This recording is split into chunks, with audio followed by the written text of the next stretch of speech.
I have books that are amazing. I highly recommend you get them. 7 Guaranteed Steps to Spiritual, Family, and Financial Success Guide. Even if you're not starting a business, but you have a job, or you're on welfare, it can help you if you do. Be doers of the word, all right? From rage to responsibility. From rage.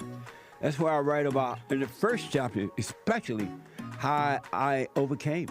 Scam. How the black leadership exploits black Americans. They are using them. The blacks are too willing to be used. And then my last book, The Antidote, Healing America from the Poison of Hate, Blame, and Victimhood. They are all amazing books, and they are helpful. Go to rebuildingtheman.com if you want an autographed copy, or call 800-411-2663. So I asked the question, are you better than a child molester? I've discovered over the 30 years of counseling, the one thing that's missing,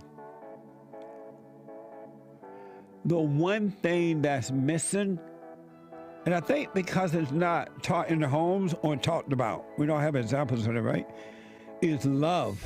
Our theme this year is to bring back Christianity, to love God with all our heart, soul, and might, our neighbor as ourselves, and to endure. And there, when you're in a fallen state, people will judge the molester but think they're better than the molester.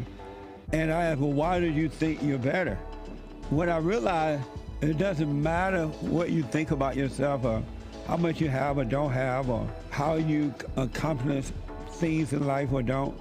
If you have no love, you have nothing.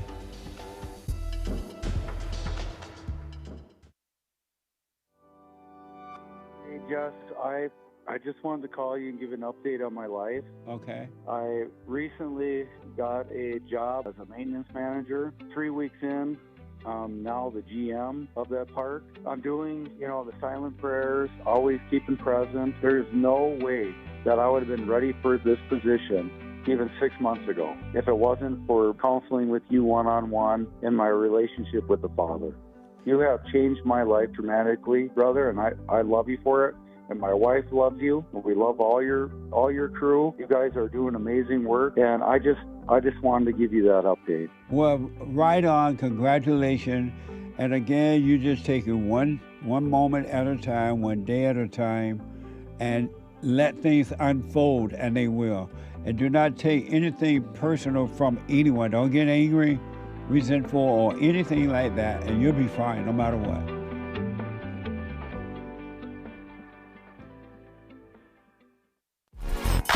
So, here's what I recommend. I invite you to download my silent prayer.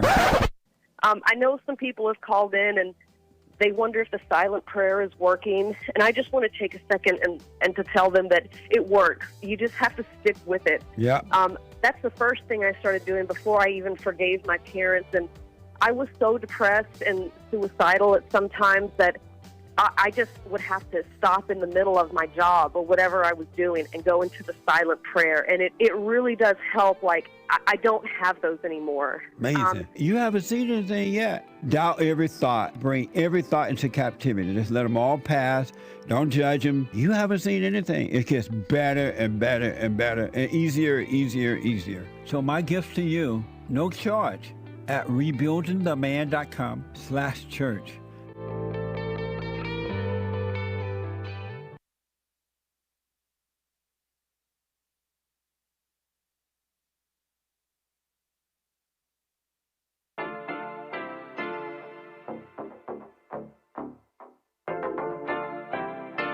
Isn't he Mexican? Colombian. He calls himself American. What is this? Anchor Baby. And in this corner, it's the American Anchor Baby. Daddy's home. That's an offensive term. People find that hurtful. You mean it's not politically correct? Excuse me. I'll use the word anchor baby. He's an anchor baby in Canada. Tell him we still rolling with Trump, too. Anchor baby, the whole thing sounds horrific. You're just making it sound like immigrants are these horrific, greedy people. Ustedes pueden aceptar mi negocio o aceptar las consecuencias. Plata o plomo. So you would be considered white, in my opinion. You the blackest one in this room. I think so. And what happened was his mama got pregnant on the other side of the border, and then a few hours before, just before it was time for him to pop out, she jumped across the border and let him fall on American soil. So he became the anchor baby. You don't call him the anchor baby for nothing. Amazing. We like this anchor baby, right?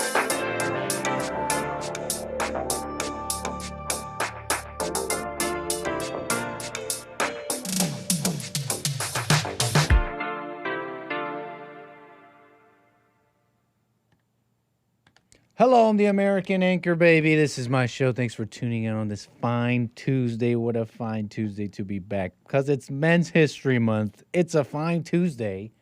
It's a fine day. It could be any Tuesday, and it could be perfect.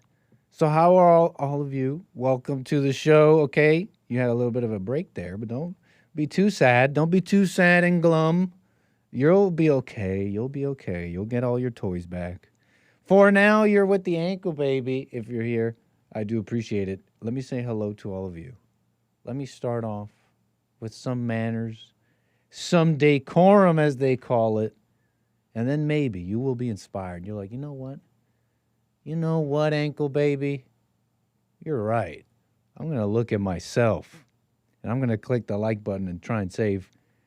Let me just stop myself there. That sounded stupid already. Just try and save America. How about worry about your internal life, which is obviously in pure chaos because you're not even saying hello. You're not even clicking the like button. You're just walking in like an animal off the streets, long removed from any civility, decorum, and spirit. But it's okay. I'm trying to show you the way back home. So start off today right. Don't be rude. Say hello. What else? Enough berating, okay? There was something else on my mind. It was something funny. Doesn't matter. You're here. Hello. If you got something on your mind, something you want to talk about, you can call in. That's 888-775-3773. You got something on your mind, a burning topic, a burning question. What else here? Okay, you're here. You say hello. You're in the chat. You know the number. There's a few things I want to show you here. I want to jump in, but I mean, I didn't even say hello. Rumble.com/American Anchor Baby. Hello, YouTube. My people here on YouTube, thank you. We're going to get to your super chats and coffees. Buymeacoffee.com/Anchor Baby. On YouTube and the Rumble Rants. What else? Yeah, that's what it was. It was you. It was you, chat. It was you, Snake Pit chat, whatever. It was you I wanted to comment on. I think it was somebody here in the chat. They're like listening to Jesse. They're listening to Jesse Lee Peterson. You may have heard a couple of little commercials. Call it, I don't know, call it a radio network, okay? Okay, how's your little network? I mean, come on. You got to have some of those promos in between, like the big boys. And some people in the chat are hearing Jesse Lee Peterson. And he's like, are you better than a child molester? At least one of you is like, yeah. Yeah. I don't know what face you're making, but I have to assume you're making a face maybe like that, or at least internally. Spiritually, you're like, yeah. You're like, yeah. I am way better than a child molester. Like, dude, those people molest children. What's wrong with you? I don't know why I'm laughing at that. That's so, I don't know. That's funny. Maybe after hearing so many calls, so many people, you just can't help but laugh at it's not even mean. It's just like wrong and blind. And I don't know if everybody would even see it like that. Just, it's like, it's molesting children, man. You don't see it the same way? But let me ask you, do you hate, I won't name you. Do you hate, you may have never molested? I should stop repeating that. Okay. The YouTube transcripting has been triple flagged. Like, okay. A 9-minute stream. Child molester, four times has been mentioned. Okay, we got eyes on you. I am super duper better. This person is doubling down on. But do you hate people? Do you ever want to change people? Do you ever get frustrated by how people are? You'll probably, maybe you might even say no to all those. But isn't it? But anyways, I say it's the same thing. It's the very same thing. Are we not spirits? It's the very same thing, at least in action. Let's be logical for a second. What caused? Like what begat those terrible actions? It was those terrible feelings. But anyways, funny stuff. Okay, chat, you're here. What else? Child molesters, 5 times. That's 5.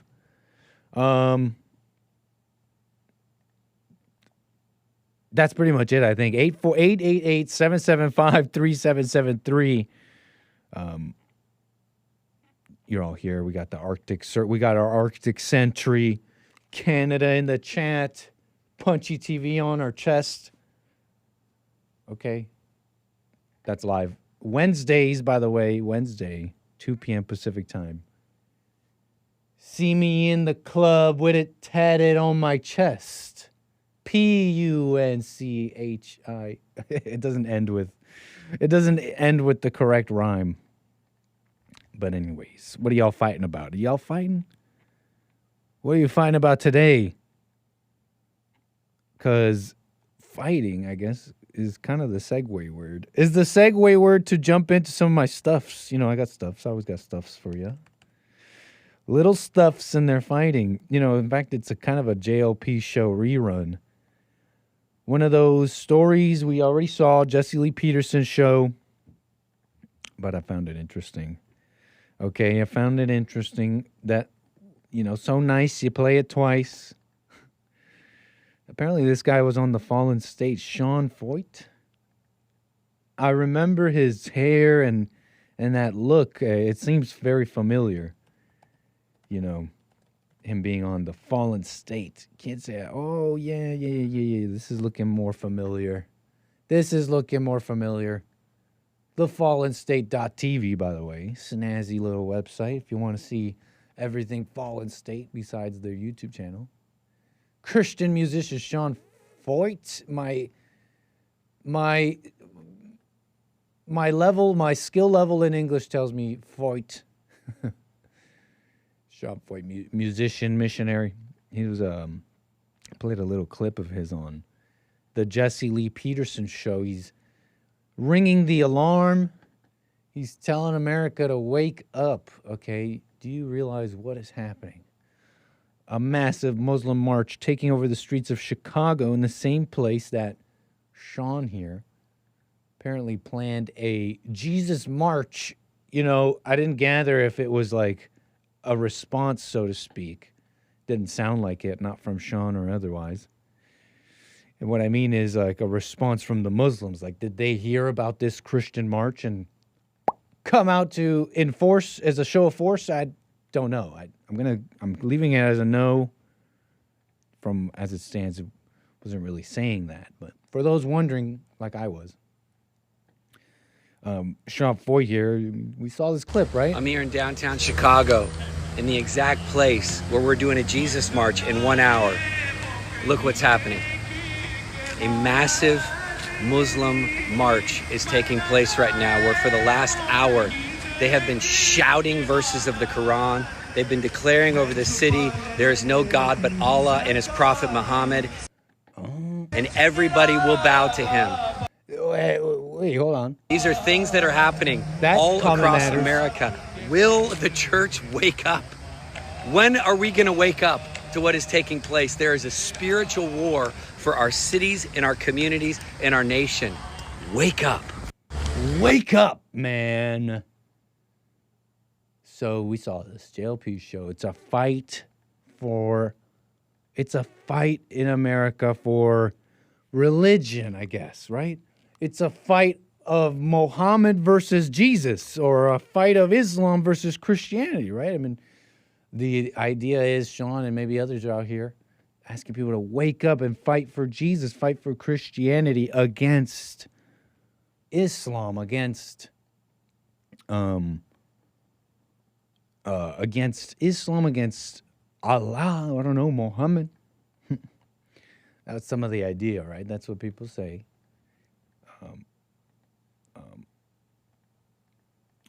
Okay, so yeah.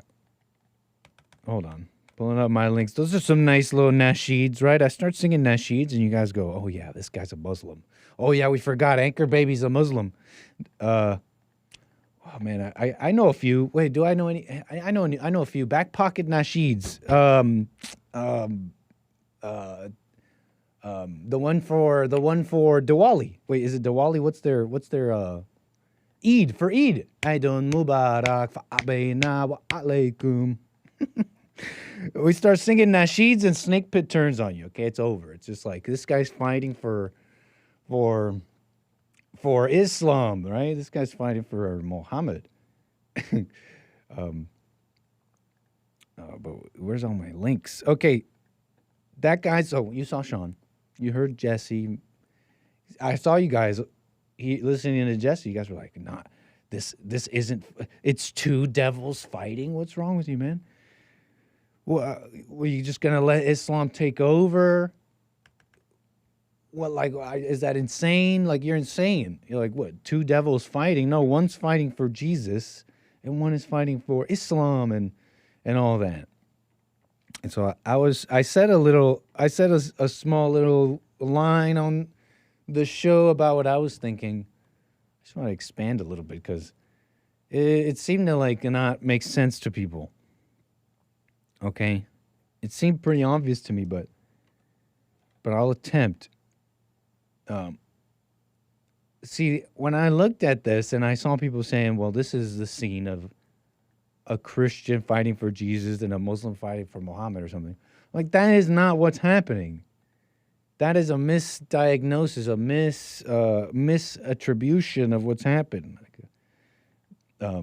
Far too simplistic, and it's just inaccurate. Okay, it's just inaccurate. When you say that these Muslims are fighting for Muhammad, for Islam, that's far too general. It's at the same time, depends on who you ask, could be maybe somewhat accurate, but it's far too general for the conversation we're having. Okay? Because those people, when the Muslims out there doing hold on. Hold on, I got to type something down. Save it for later. I just thought about something, but where was I? When they're out there in like these large crowds, they're doing these prayers. Right. What you might be thinking is, well, you know, these are Muslims fighting for their religion. I was looking this up the other day, and I couldn't quite find exactly the answer. See, the claim was in Islamic countries like Iran and others, large public prayers are banned because they're seen as religious extremism, which I thought was interesting. Now, upon looking it up, I found many videos of public prayers, like what seemingly Iran and other countries. From what I gather, the truth seems to be a little bit in the middle, where there are organized prayers, but prayers from large groups that are not like, that are not with the state, with Iran or otherwise, are heavily controlled and are heavily separated. What I'm trying to say there is that there is some attention, and possibly even more than over here in America. There is attention to Islamic extremism in those Islamic countries themselves, and they stamp down on them. You got to wonder, well, why do they do that here as opposed to over there? Because they know what fight they're in. Do you understand what I'm saying with that? They know the fight they're in. They know that the fight is not well, my religious text and my proof and my religious text over my religion and over yours, and this religious scholar. No, you dummy. These Muslims know what the fight they're in. They're like, and they openly say it to each other. AI translate their speeches. They say it in English. It's open, okay? About how you will be replaced. We have more babies than you. You don't have enough babies. And with enough of us out displacing you, Islam will dominate. You understand what I'm saying? Like, so that's why I was saying that's why these Christians will lose and there's no fighting for Jesus. That's not happening. And that's why you'll lose, because you're out there fighting this religious thing, calling it Jesus, calling it fighting for Jesus, which is really just a man's fight. Jesus and God are not involved in that at all. That's just man's fight. When Western Europe revived Christianity and the Western European kings rose, and pretty much it's been their world for hundreds of years. Now we're in the middle of a rerun of the rifts of Western Europe, Islam, Judaism, the modern Romes, Russia, United States, England. It's really the same story, the same rifts continue today. But even that fight back then with Western Europe was a fight of man. You understand? Yes, some probably found the kingdom within. Some probably did, maybe. I don't know. Didn't they say in the Bible it was like really hard to even find one good man? But yeah, I imagine some found the kingdom within. But for the vast majority, it's just a fight of man and culture, man, text. You understand? And those Muslims know that. These Christians out there with the cross and trying to preach the Bible don't. Maybe some do. Now, don't get me wrong. Maybe some do. Maybe even Sean is like, churches, wake up to the demographic replacement. He didn't say that explicitly, so I don't know. And I bet you many do. But I also bet you many don't. I don't know if you saw that video on the JLP show. I don't know if I have it, but they were showing, I guess, the response from the Christians. They were running around saying, Jesus, Jesus, right? And I guess that's nice. But, again, wrong fight. You brought a book to a gunfight. You know what I'm saying? Like, and this is still like shallow fight amongst men. But you got to know what fight you're fighting, right? And then if you wanted to go deeper, I mean, let's say that phrase, fighting for Jesus. I mean, when did Jesus ask you to fight for him? Was it,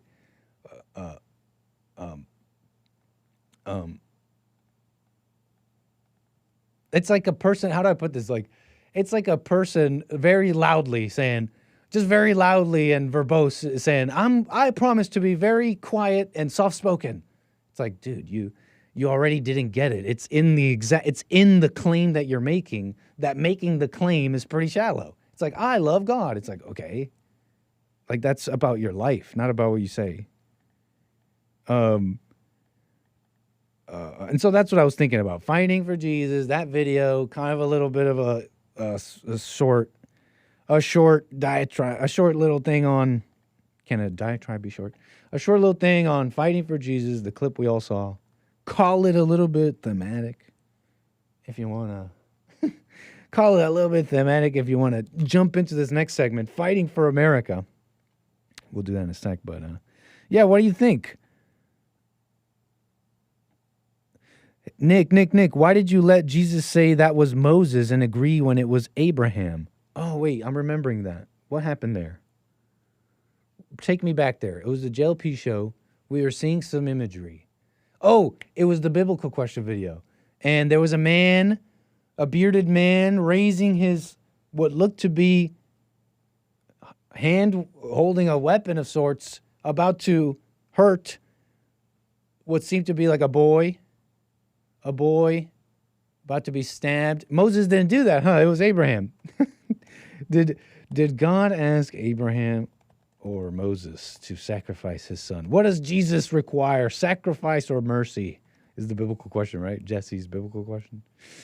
God asked Abraham to sacrifice his son Isaac, not Moses. What kind of Christians are we? You know what we meant. You know what we meant, right? You know who we meant. We're black Christians, Jesse and I. Okay? You know what we meant. Okay, so where else? I was looking at you guys real quick.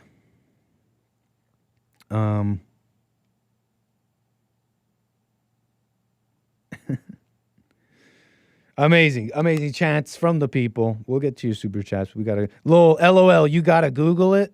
Yeah, I'm more of a, kingdom of heaven from within kind of Christian, You know what I mean?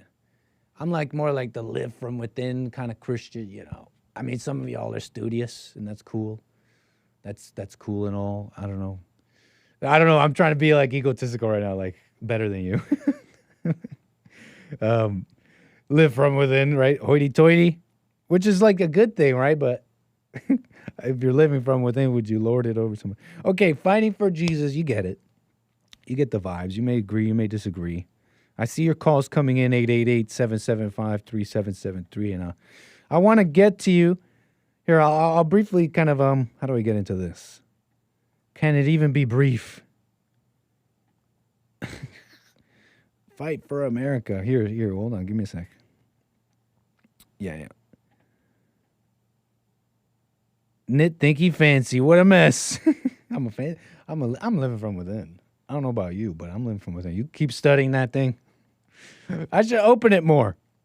Okay, I got a call. I think I want to do that first. Then we'll get into fighting for America, as that is continuing.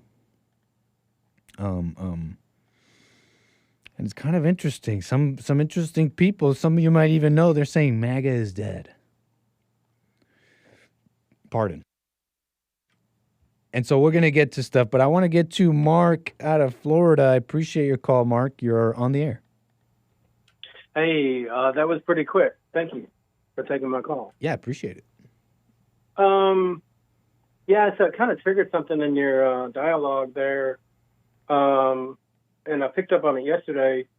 What people say and what they actually mean really are two different things. And, one example from yesterday, what was your article where AOC was, I didn't see it all, but it sounds like she was saying, well, we're gonna drop the Democrats are gonna drop the woke one. They're calling it woke one, and they're saying, yeah, well, that was crazy, guys, right? That's not us anymore, though. That's basically their latest. Right, and as we had a conversation yesterday, we're kind of processing it, and we're thinking, well, yeah, that's pretty good. And then I saw something later that evening with James Carville was talking to Piers Morgan, I think.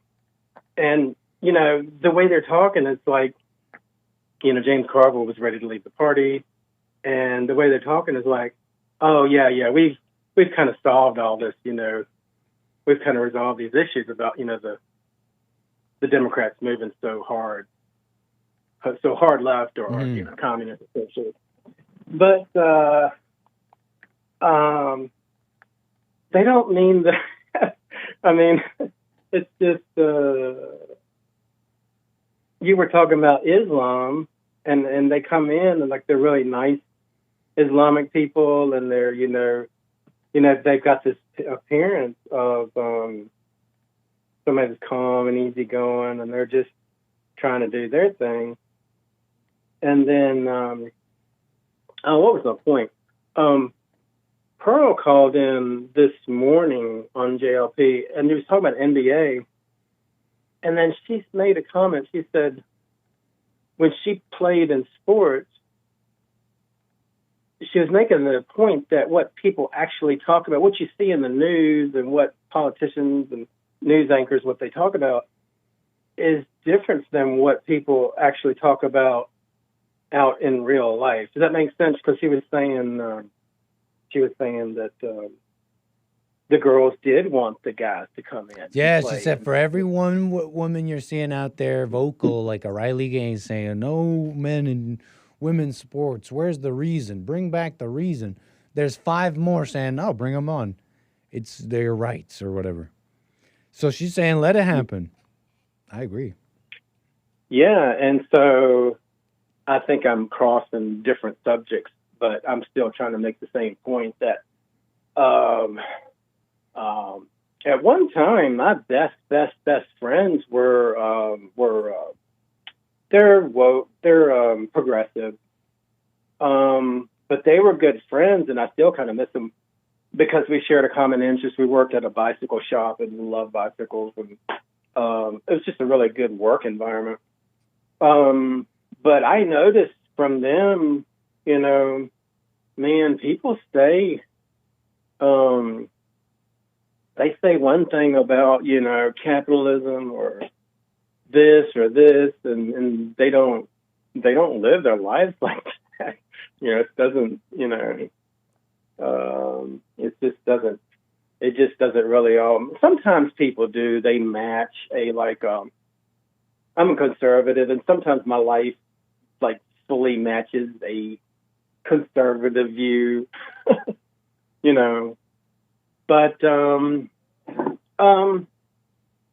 yeah, what's going on now, or just yesterday with that, that openly, we're dropping the woke one or whatever. I just wish somebody could get on the news and ask the public the question, do you think does that mean that they're just going to drop this tune in this idea? And it's no, it's not like we're going to go get Mandami and the other guy, and it's you got to go, nothing is really changed. But yeah, you I mean, said a few really things there, but it's so true. What's one of the more interesting things to back up how people are and how you're observing them is one aspect, for example, in statistics is stated opinion versus behavior. People will refer to surveys and stuff like that as to make points, to make conclusions about life and society. But one aspect of, for example, public surveys or stated surveys, even if it's just one-on-one, an individual's stated opinion goes through a number of filters through their head before it comes out of your mouth. You understand? And so even that can't always be trusted. For example, one, I thought I had a good example. One is, a great one is women's preferences in dating websites and dating research. That's a famous one. Women's stated opinion is and I forget which exact aspect. I wish I had a better example for you, but there are some questions. There are some of these survey dating research questions for women that they famously will say one thing but act a different way on. Again, that's stated opinion, right? Yeah, that's good. I'll try to remember that. Yeah, stated opinion. Yes, and then when you look at politics, if you start with JFK and then you get up through to Reagan, you go through Bill Clinton. Bill Clinton ran on a typical liberal, Democratic talking points, and but then he governed when he was president.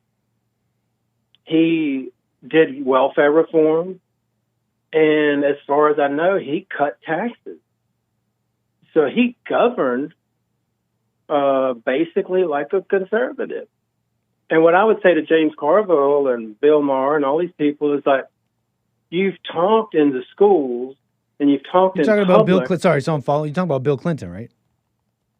Bill Clinton, yeah. Who's you're saying ran, governed as a somewhat conservative. Okay, I'm following. You were saying James Carville. It's a shock because it's so many years ago, and I was shocked to hear about it. But yeah, that's how he ran the government, was to trim welfare. But so that's what my statement now is to Bill Maher, James Carville, any one of these people, is that, your schools, your colleges, your whole talking points have been a liberal agenda. But you haven't always done it.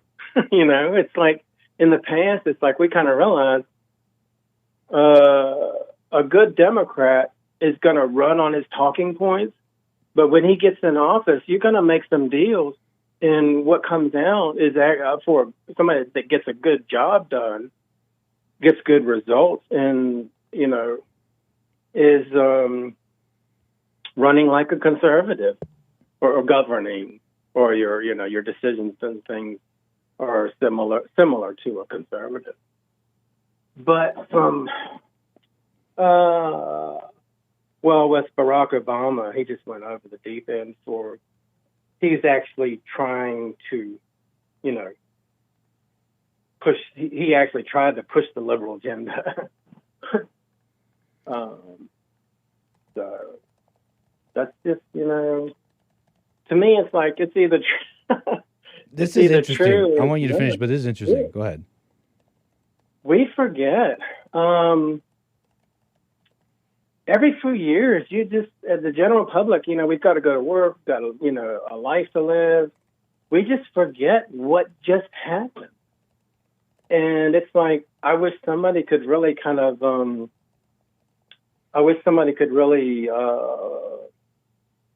point it out to the public, or point out to these people in some of these talks with some of these people. It's like, hey, this is where you were. This is where the talking point, this is what's taught in school, this is what's taught in college and things like that. But you never fully ran on that. I mean, when they get in office, if they want a good result, back then you're still gonna kind of lean a conservative way. And when you come out and when you face the public, you just have a way of double talking it. But that's gonna incite anger. But yeah, now since Barack Obama, Joe Biden, they've gone off the deep end. And for AOC or some of these people, and what's off the deep end for those people, if you could just say? Well, to me, I mean, I guess if you look at New York, you look at California, the excessive taxes, that's off the deep end. A little bit of taxes, like here in Florida, it's a pretty good state. Well, the taxes still are kind of heavy, but they're not overly doing it. And so the net result is, in my, view, is, kind of a healthy economy, healthier. You could go from Florida, New York, California, and you could see the difference. So then it's like, well, the people see the difference where they keep voting for conservative here. New York and California, I don't know how they've been floating this stuff. As far as I can tell, they've just been cheating on the election process. So, if I may, this is pretty interesting to me because of this. This is I think an opportunity to, well, how do I put this? You're describing, I think this is, okay. Many Americans are wrestling with these concepts, with this history of America, left and right, conservative and liberal. And hearing you talk, I think there's a parallel with you, the individual, and the public. See, you just called Bill Clinton and his approach to some certain, I think, taxes, you said, as governing conservatively. Then you said Barack Obama went too far. Too far was taxes for you. And so allow me to explain what I'm trying to tell you. You're looking at these presidents, and you're trying to fit them in these you're trying to fit them in these holes that are called liberal and conservative. But those words are merely comparison words. They're not an ideology. They are just like words to compare two things. If one thing is more conservative or progressive than the next, or one policy, that's a far more accurate thing. Allow me to further, just maybe you're confused. Allow me to further, maybe better explain what I think the level at which you're talking about this and where this is not. You said Bill Clinton was conservative in his governance. Let me ask, was it conservative for him to essentially force the banks to give loans to minorities and so-called people who couldn't afford a home because of racism or whatever? You know the whole 2008 housing crisis and all that, right? You know that was the government, right? That was Bill Clinton. You understand the Community Reinvestment Act? Literally, he was forcing people. You wonder, how did that housing crisis happen? How did these banks just give out loans like that? Didn't they know they were going to default and it was just a big lie? The government forced them to do that. Because why? Because of racism. Let me ask, was that a very conservative thing to do in your mind? Well, these are different. As far as like taxes, how do I say it? I think that is what I'm trying to point out. They're not 100. People typically aren't 100% conservative, and they're typically not 100%, liberal. So yeah, I mean. But would you say that this massive redistribution of wealth for some sort of class Marxist idea that you can't prove, that's been disproven? Do you think that makes, and then you go around and you do like maybe some low taxes, do you think that makes you like 50% liberal, or do you think that makes you like 98% like this communist, and then like, okay, you did some cool taxes? So what I'm trying to say is it gets you elected. When you're looking around at election time in your local election and your governors and then up to the federal level, it gets them elected because you look around and you're thinking, the economy's doing okay. And that's a huge, I think that would be more to my point, is that they rolled out, from JFK to Clinton or whatever, they rolled out the progressive policies little by little. And, I think I just... But this is what I'm trying to say. That's not a very little policy. That's a very in-your-face, brazen, extreme, radical thing to say, no, blacks have been held. Of course, many believed it, and that's what happened, but now we can see it's a lie. And what I'm trying to say is that that's very extreme. And here's what I'm trying to say.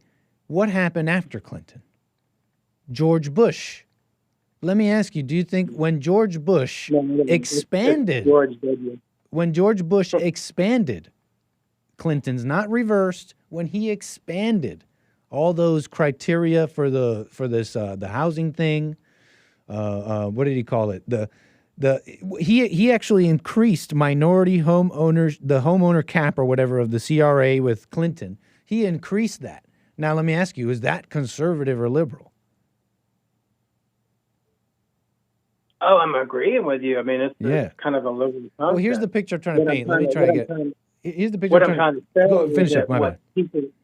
What my point where I started with this is very vague, and this is very different. Is to actually for people to actually look at what is actually happening from one election to another. People talk about, oh, I'm a Democrat. People talk about, oh, I'm a Republican. Mm-hmm. But then some of their views kind of change a little bit, and the Republicans are a little bit liberal, and then there's some of the Democrats that are extreme liberal. And what I'm trying to say is that what people talk about, when they go home is a little bit different than what's actually happening with the big heavy hitters, James Carville or whoever's, talking in the public. It's different. And then voting is different. But it's not. It's the same, actually. What I'm trying to say is that it's a much bigger picture. To go home and say, well, I'm a Democrat. I'm a Democrat voter. I voted for Clinton. But you know what? His policy to bring down taxes in those places, that makes me a little bit more conservative. I guess I'm kind of mixed. No. If you take a bird's eye view and look at all those Americans, the little guy I made a voice of, and maybe the Republican person, you'll see that they're the same. Because why? In the big picture, when Clinton was like, no, we got to redistribute all this wealth for blacks. Don't you see that there's racism? America was like, yeah. But what does Bush come and do later? He's like, well, no, we got to be fiscally this way. We can't be like the Democrats, da-da-da. But we got to massively increase the CRA because blacks are obviously under racism. So you see, they're actually the same, quibbling about these little details, pretending like they're different, but they're the same. They believe in this original sin. They're as radical as they come. Do you understand that? That's where I'm coming from. That's always that's always where I've come from, is a hardline conservative view. Now, however, through the years, I just would not watch the news. I didn't know that fact really about that. What I'm trying to say is I just have not always watched the news, over every single issue. And what's happened through the years, I've gotten a different picture. And what I've got a picture of, or I can see conservatives in Virginia, conservatives in Virginia, North Carolina, South Carolina, whatever, Florida, a little bit of California. I don't know, I'm not there, but I can see where people talk about things. Oh, the progressives that I hung around with, like really good friends, I could see what they would talk about. What they were pushing, politically, what their agenda was. But then in real life, they just, wanted to go to work. That's right. They're more regular. Yeah. Their concerns are far more closer to them. Yeah. I mean, we were working in an area that was helping poor people get bicycles because a bicycle could, take you to work and stuff like that. And so it's kind of a liberal program. But I worked with these people and enjoyed their company for like 3 years. And you just wouldn't know that I knew that they were liberal, but after the pandemic, I was like, oh, I know you're really head over heels with the whole liberal agenda. So, that's all. It's just getting a sharper. No, I appreciate you letting me crystallize some of this, but I got what you're saying too, man. Yeah. I've always been, and actually I say I've always been hardline conservative. Even the talking points, I never really did get caught up in it. I lived through Reagan, which was incredible. But even with Ronald Reagan, I would turn on the TV and I hear Reagan talking, and I'm like, well, I know what he's going to be talking about. Right. I was not. Me personally, I'm a little bit different. I want to get off the TV and go to work or go live my life.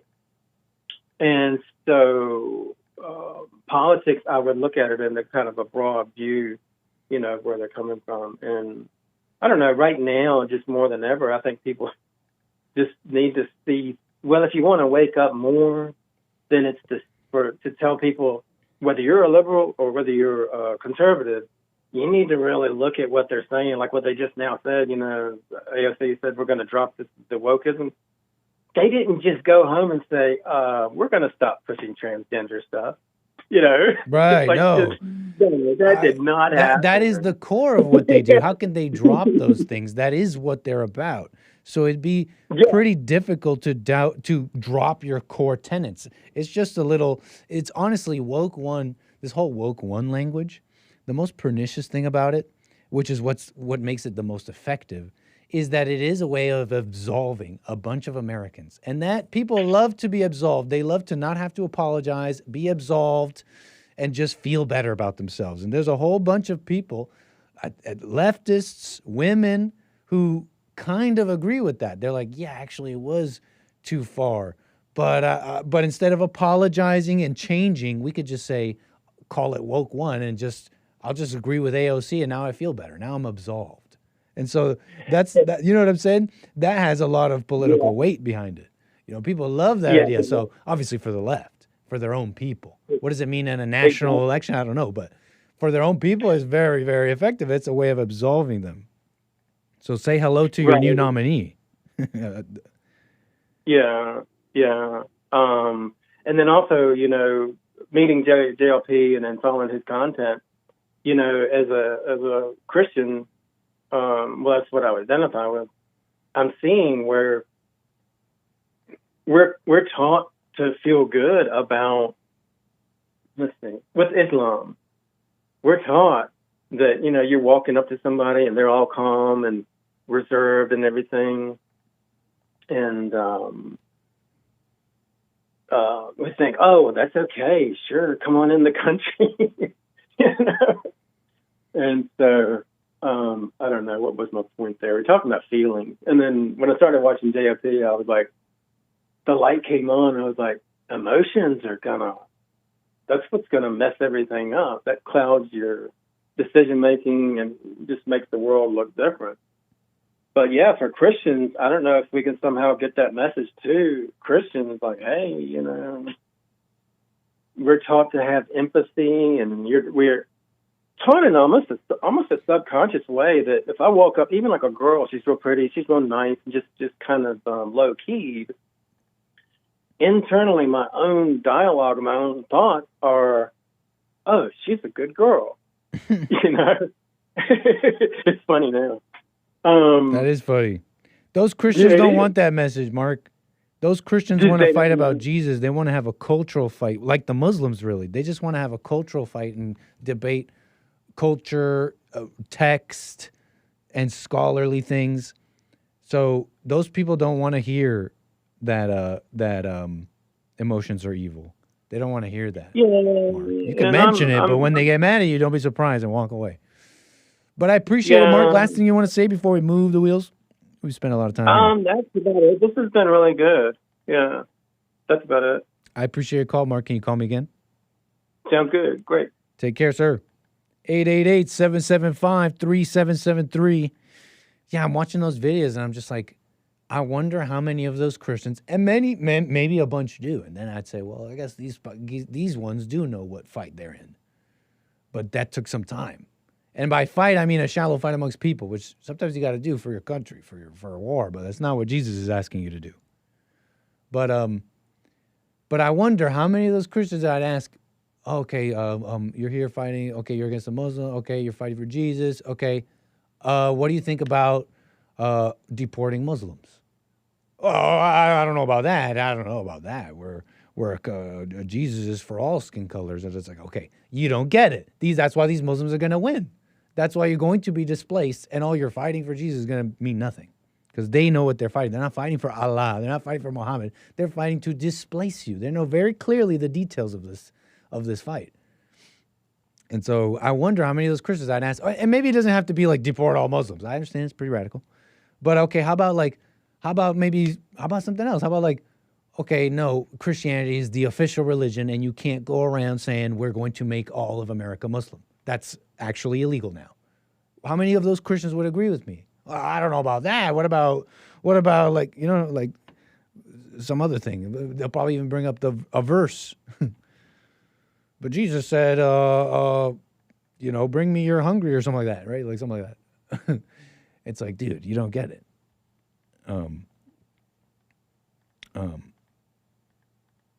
Let's get to Chuck, though. I got some calls, 888-775-3773, a first-time caller out of New Jersey.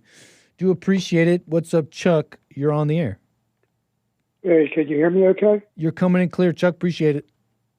Oh, thank you. Thank you. Thank you. I'd originally called to talk about that reflecting pool. But sure. Anything you like. I was listening to your commentary from the previous caller, and I just thought about something. We had at our church 2 weeks ago, we had a vacation Bible school class. We conducted every year in the middle of the summer.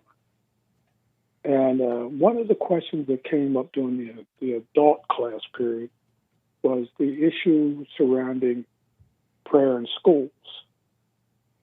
And one of the parishioners spoke up because the associate pastor had mentioned ever since they took prayer to schools, the country is going downhill. And one of our parishioners, in fact, one that works with me in the church, said that she disagrees. And pastor was a little taken back by it, but he listened. And she went on further to say that the responsibility for teaching our children about God relies with the parents. And he didn't disagree with her. But he also went on further to say that the lady that was behind the removal of prayer from school ended up dying a horrible death.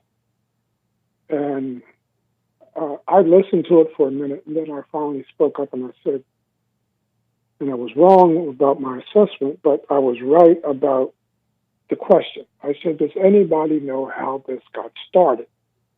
This issue of her allegedly taking prayer out of schools. And the room went silent. In fact, the whole sanctuary was silent. Nobody knew. And I gave some wrong information. I had to apologize for it. But I don't know if you're familiar with the case and the lady that they're speaking about, Madeleine Murray O'Hare. Have you ever heard of her? No, I haven't. All right. Well, in the late 60s, early 70s, when prayer was finally, the issue of prayer in school was finally taken to the U.S. Supreme Court. It was the Warren Court that agreed with the plaintiffs on the basis of the separation of church and state. And the more I read about it, the more I read about it, the more sense it made for the Warren Court to have made the decision that they did. The underlying comment that was made was prayer was taken out of schools. Prayer was never taken out of schools. And I've even heard on the JLP show him making the remark that prayer was taken out of schools. It's never been taken out of schools. Nobody stopped anybody from praying in school. They stopped being forced prayer in school. That's right, actually, yeah. It was the That's precedent. right. Right. You already mentioned it, but yeah, you're right. Yeah. That Yes, Supreme Court they precedent stopped it. case, it was enforced initially, and they argued that it shouldn't be, and they won. Right, and not only that, but my ex-wife went to a school in Pennsylvania. One of the schools within which this case also went to the Supreme Court. I think it was Shemp versus the Abington School District. And that case went to the Supreme Court, but it was one of several cases that more than likely looked like a class action suit that went to the Supreme Court. And obviously the Warren Court agreed with the plaintiffs. In the 60s, 8-1. In the late 60s, 8-1. That's how this thing was figured out, 8-1. It was either the late 50s or early 60s. I don't quote me on the dates. Yeah, it was the I don't 60s, remember pretty sure. correct. Engel and Vitale. But there was another court case, too.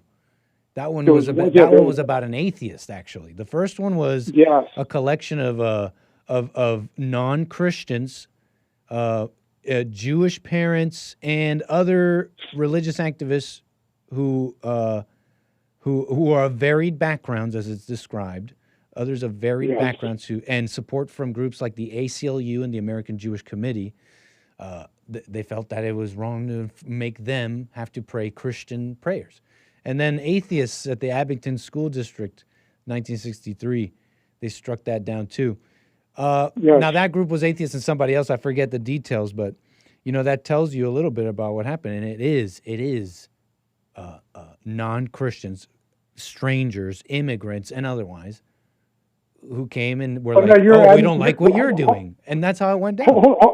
Hold on a second. You're saying non-Christians, then you put in immigrants.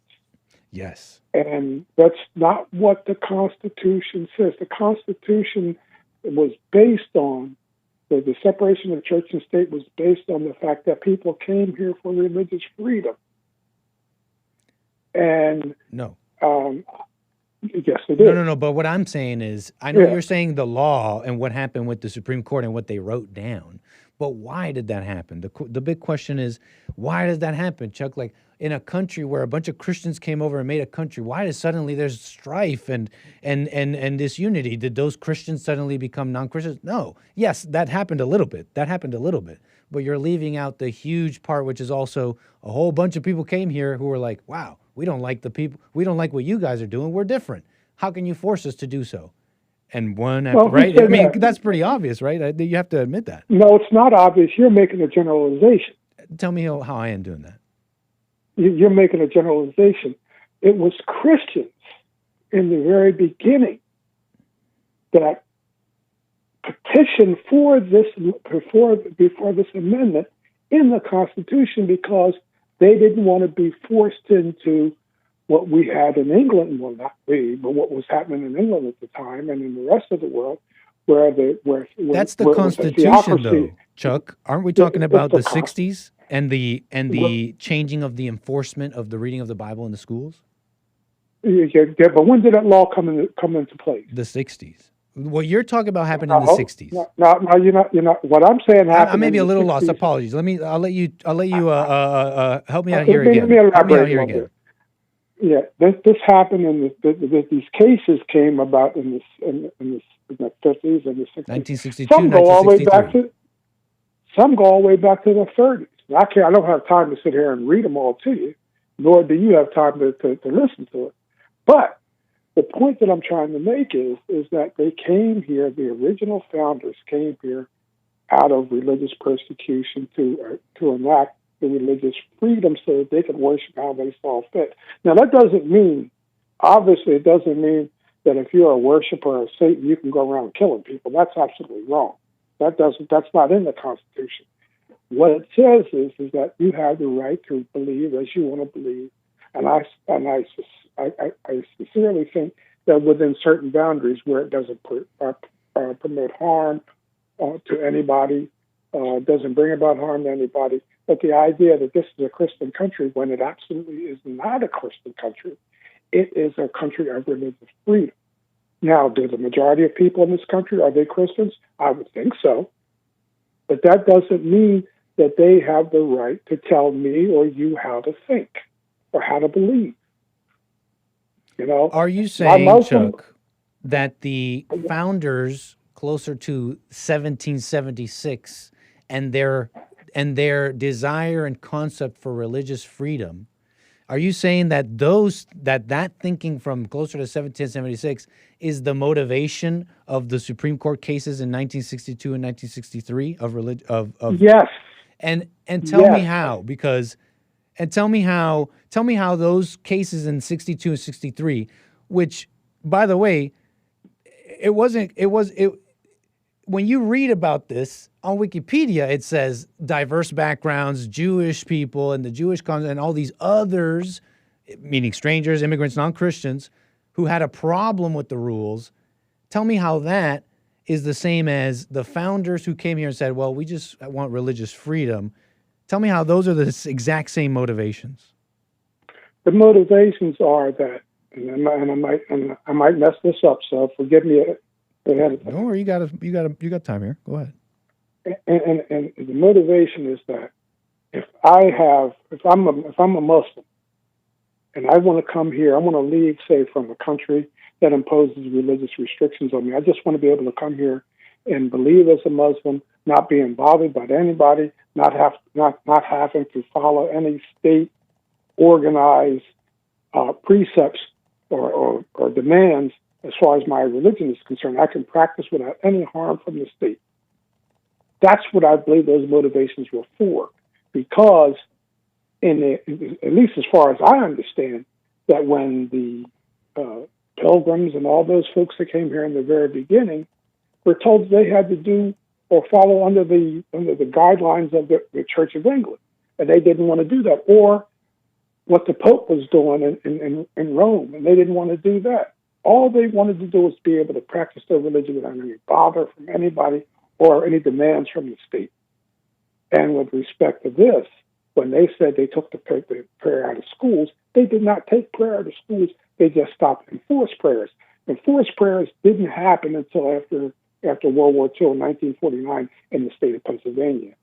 That happened in Pennsylvania in 1949. State legislature passed those laws, and when it went to the Supreme Court in the 60s, they reversed it. That's all I'm saying. But what does any of that have to do with this 1960 with the Jews, non-Christians and strangers who were unhappy with the rules in America in 1962 and 63? All you did was tell me a bunch of history, which I'm not here arguing with you that those founders and those Christians. I'm not here arguing that. And we could have the argument, but that's not the one we're having right now. Let me to finish. That argument is, well, America was founded as a religious free country, not a Christian country. And honestly, on that one, just briefly, it was debated even back then. You have founders who say, Yes, you'll it have was. founders who are quoted saying, may they be Asian, Mohammedan, or whatever, as long as they're something. I'm forgetting exactly. Meanwhile, you had other founders saying, heck no, what are you talking about? So that was hotly debated back then. I don't know why you're making it sound like it was just those Christians were different from us and they all agreed anybody can come here as long as you believe in the Constitution. I didn't That's say just those- not true. That was hotly debated back then. But that's not the argument we're having. We're talking. You're connecting those people in the '60s who were unhappy with the culture at hand in America, wanting to change it, and you're saying those people are essentially the same as the Christian founders who were like, we want to create a country for good men, not necessarily an identity. It's like that may be true, but that's totally. You can't say that those people in the '60s were the exact same people. No, that's clear what was happening in the '60s. Others, people who were different, were amassing enough that they got the chance to say, you know what, we don't like the rules here, and because we're different. Well, let me elaborate on this. Sure, go ahead. I never said that those founders were Christian because some of them were not. All right. That's besides the point. Yes, but I'll let you finish. No, it is the point. Some of them were. No, but that's not what we're arguing if they're Christian or not. So sorry if I put but words in your mouth by saying that was, they're Christian, but that's not really what we're talking about. Your argument to me is where in this the case here was it was forced that you shall recite the Lord's Prayer. So that was forced. I had to do it when I was in school back in the '60s, in the early '60s, late '50s and early '60s. I had to recite the Lord's Prayer. It didn't matter to me. You know, I had to recite the Lord's Prayer, but if there was somebody in the classroom that may have been Islamic, would it have been fair for them to have to recite the Lord's Prayer because it was state mandated? That's what the argument came about. And I understand where you're coming from today, especially now that we have these they call them communists or Islamic people who are winning elections across the country.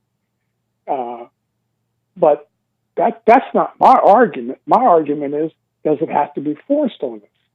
Look, you guys run the what have to be forced on us? Do you have to be forced to say the Lord's Prayer in school? Well, at one time you were, and then that changed. That's what Was we're it talking right? about. You're trying to say Right. that the reason it Was changed. it right? You're trying to say that the reason that changed was because we're following what the founders wanted. But you didn't really give me any good proof of that. You just said the founder said this way back then, and then this law happened today. And I'm just like, dude, you don't see how obvious that the reason that happened in the '60s was because those people saw themselves as not Christian, and they're like, why do we have to do what you do? Meanwhile, the founders were saying what they said way before any of that. Well, of course they said it. And here, you know what's a better question? You know what's a better question, Chuck? Okay, here's a then better what's a better question. Here's a question? way, way better question.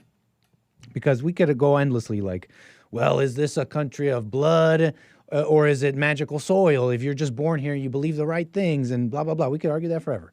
How about this? Yes, we can. The Muslims and all those people who are being elected today, let's just assume for a moment that the founders would have no problem with that and that it's not a Christian country but a religiously free country and it matters about like your ideology. Okay, let's just assume that for a second. Right. These people that are getting elected today, do they follow those things? Do they even like the Constitution? Do they even like the rules already here? No, they hate all of it. They want to change all of it. So tell me, sir, even though it's fine, hey, dude, just because they're Muslim doesn't mean they can't be a good American. Okay, fine. Are they a good American, sir? Are you asking me? Yes. Are they good Americans? Yeah, they're out here claiming they want to redistribute all this stuff. It's all grievances and resentment. They hate the white people. They think it's fine to hate white people. Tell me, even though they're Muslim, and let's just assume that the founding fathers would have had no problem with that, do you think they would have any problem with anything else they're saying? I got a problem with the fact that what you're saying is that you're assuming that they hate white people. They say it, dude. Wait, what do you mean? What one of them has said that they hate white people? Hassan Piker, there's videos of all these people, of that Abdul guy, there's videos of all of them. They deny it now. They say, I don't think those now, but it's just, they're not even from that long ago. They're from like 2023, 2024. There's videos of them on podcasts or otherwise saying, I want to impoverish white people. I hate white people. We're bringing our people here to rape your daughters. We are, I mean, I don't need to go through. Well, hold on a second. That's what they say, sir. No, I know what you're saying. I heard you loud and clear. Hassan Piker was on Jesse Lee Peterson's show, was he not? He was on the Fallen State once, yes. Yes. Did Jesse ever ask him whether or not he hated white people? I forget if he did. I think he did. Well, now you can remember him saying that do you love white people, but I don't remember. No, you asked him, you're saying that Hassan Piker and his other Muslims are saying that they hate white people.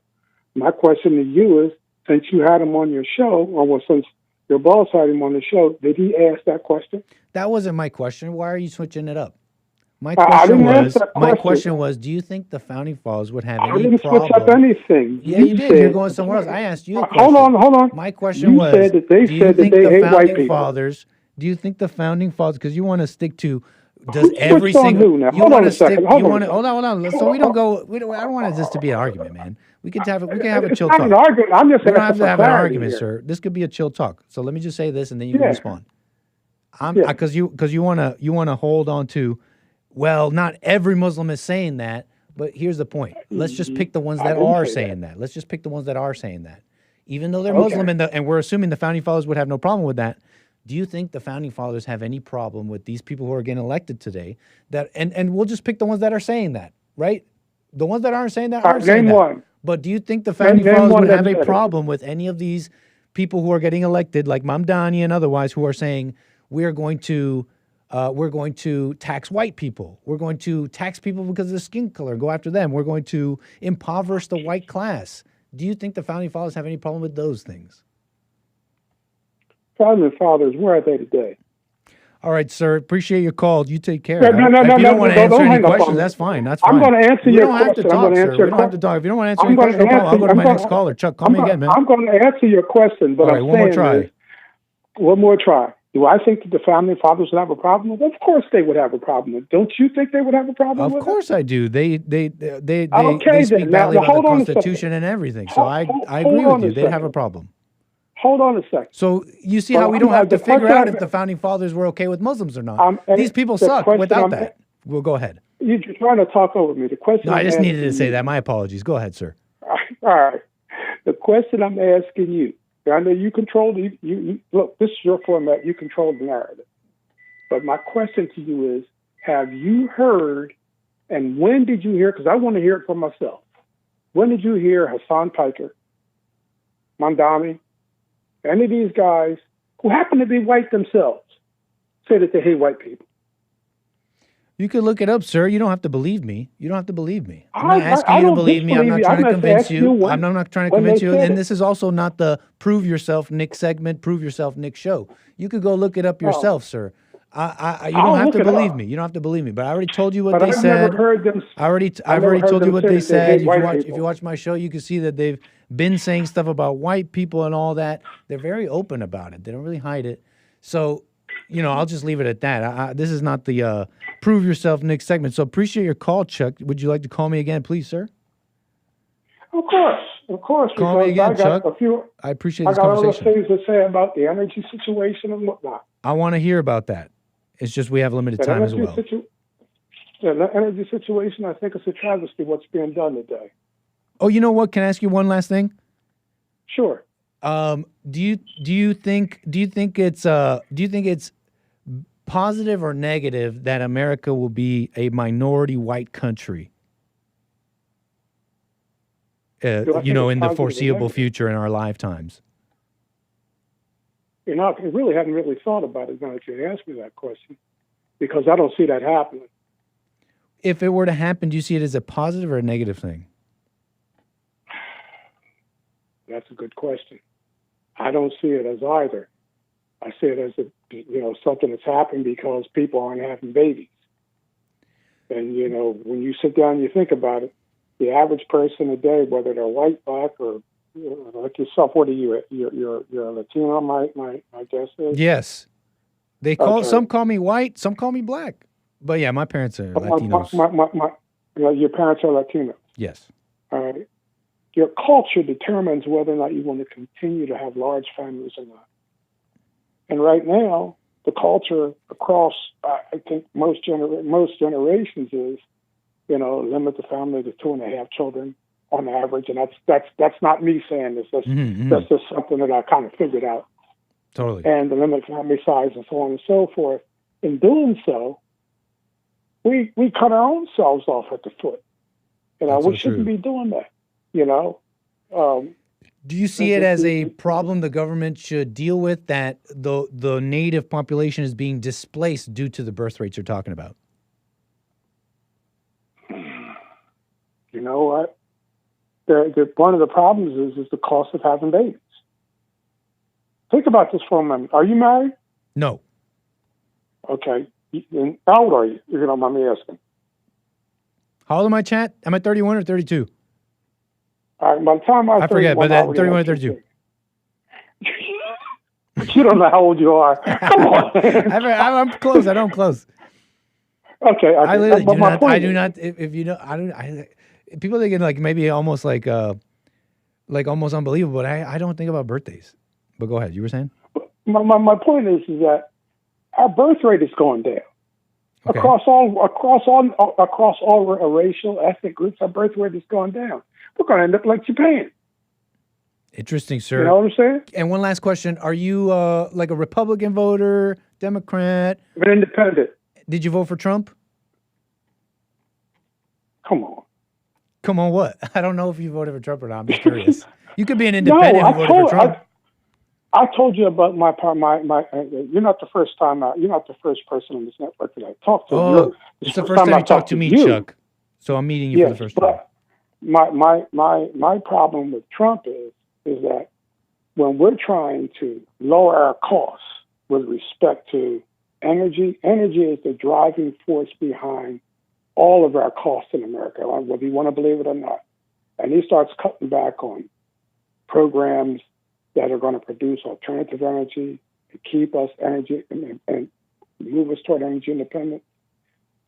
Then I have a problem with that. And when I heard him early on talk about, I don't like windmills, electric cars are crap, and went on and on and on, I said, this man's crazy. and I was proven right. Look at all the jobs that were lost in the alternative energy sector. Look at all the infrastructure that we have in place has been stripped away because he doesn't like windmills. He doesn't like electric cars and all this kind of stuff that would save us from ourselves. And we're not doing it. We're not building. So you didn't vote for Trump at all? No, heck no. Okay. I would not. I just wanted to know, sir, can you call me again, Chuck? Sure, I can. I appreciate it. Call me again, Chuck. Thank you so much. You're welcome. 888-775-3773. I almost thought maybe I was talking to like a sort of like conservative, maybe even like a older, I forgot to ask him how old he was, like what generation, I thought I was almost talking to like maybe even like a boomer conservative. For a second, did it feel like that to you guys? And he's like, I don't know. I mean, you got to do things right, but this immigration thing, you guys are a little crazy. What are you, a racist? You know what I'm saying? It's just like, dude, the country, immigration it's not the same old immigration from when you were around. Aye, sir. Amazing. I appreciate Chuck's call. Let's keep it going. We got Terry out of Oregon. How you doing, Terry? You're on the air. Oh, I'm well. How are you? All is well, Terry. Appreciate it. Right on. So, I called in to talk about that segment you showed yesterday with AOC freezing her eggs. Okay, yeah. In oocyte crypto preservation. Yeah. Is that what it's called? I think that's the science word. And then the IVF is when they actually putting it in you. Disgusting. Sorry, I'm against this kind of thing generally. Oh, really? But yeah. Well, like you said, once you freeze something, it's just not the same quality. You heard that. And I think also it's playing God, you know? We have a lot of experience freezing things. I'm no scientist, but that has got to count for something. But go ahead, my bad. I know, but like, it seems like a really wrong way to go about trying to make a baby to me. And like, I don't know, maybe I'm like an emotional woman, but I think children should be born out of passion, you know, between their parents. And it seems just very like cynical and like corrupt to just plan to like make them in a petri dish at some point when you're ready instead of when God sends them to you. It just seems wrong. It gives me a bad feeling. I don't know if it's rational, but it's a feeling, and I'm going to stick with it. I'm not even poo-pooing it. I'm not even like I'm not going instantly with, well, woman, where's your reason here? You know, maybe my freezing thing comes from a similar thing, but call it conservative or something. I'm just like, I'm going to wait for a couple thousand, maybe million more Frozens before, you know what I'm saying, before we know exactly. Like, how many people are like that? How many people are out there, like, from such a, you know, from such a procedure? Because I read that these places that freeze your eggs, and I'm going to look it up again because I don't want to give you bad info. I read somewhere that something only like 2% of people who actually freeze their eggs even actually go on to use one of these eggs and make a baby. Right.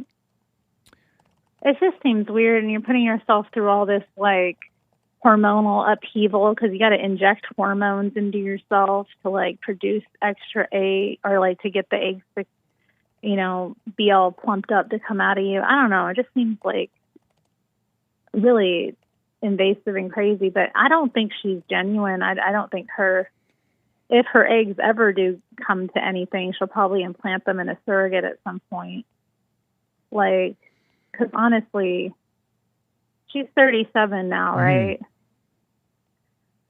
Now, how long does she want to put this off? Because she's in a good position now. How is she going to be in a better position to have kids in the future? Like, and I think she's trying to make herself, like, appear more likable and, like, I think there's several things going on. So I think she wants to appear more likable, like, oh, she might want to have a kid when everybody knows she never wanted to have a kid. That's why she doesn't have one now. Secondly, like, I mean, or not that she never wanted one, but, like, she's prioritized her career this whole time. And she's been in the same relationship for, like over 10 years with the same guy, stable. She's got money. All the things that were told. She could be president. You know, she's holding out for more. Don't you know what a capstone marriage is? You ever heard of a capstone marriage? Heard that term. No, you ever heard of a cornerstone marriage and a capstone marriage? Some worldly terms for you, but I can kind of figure it out. Yeah. The cornerstone marriage, you start off young and you build up, and you don't know what's going to happen, but you get married young and you build everything up. A capstone marriage, a modern conception, it's like, well, let me get all my goodies, let me get educated, let me get some money, I achieved this, I achieved that, I did that, and now let me just put a cherry on top, a capstone to finish it all up, the marriage. That's the capstone marriage. So she's got to make sure she's got all the other stones of her crown before she can put the final capstone. Don't you get it? And one of those stones might be presidency. I just think it's all very cynical, and, like, you know, this is also a move for her career. She wants to appear like a woman that might want to have kids, which is going to make her more appealing, you know, as a candidate. She's also, in a way, promoting reproductive technologies to all the young women who follow her. In order that, like, oh, look, you know, you don't have to worry about, you know, having kids, you know, or getting married, or, like, you don't have to prioritize this at all or have it in your mind because, look at me, I'm freezing my eggs, you know, even though she has great health care that's being paid for we're paying for her to freeze her eggs. We might be. I don't know. You saying you know that? She got that. We might be. Yeah, she got that good. She got that good government. Yeah, she got good health care provided for by the American people. I see. I'm glad you actually said that because I saw all those little and I don't know how deep or whatever, judgment and all that, but I do see all those little angles, and I was just looking it up too. Roughly 13 to 17 million people worldwide have been born via assisted reproductive technology. Now that doesn't mean they were frozen first, but it could mean a bunch of those were out of those 13 million. That means that means IVF mostly, but the actual freezing could be out of those 13 million. There could be a bunch, and out of global totals of assisted reproductive technology births, an estimated okay, here it is. Frozen embryo transfers accounts for roughly non-PGT frozen blastocysts about. Okay, this only says that women that only this doesn't say a percentage, but it says only a small amount of women who freeze these embryos come back to attempt to make a baby out of them, and out of those, only 30% survive.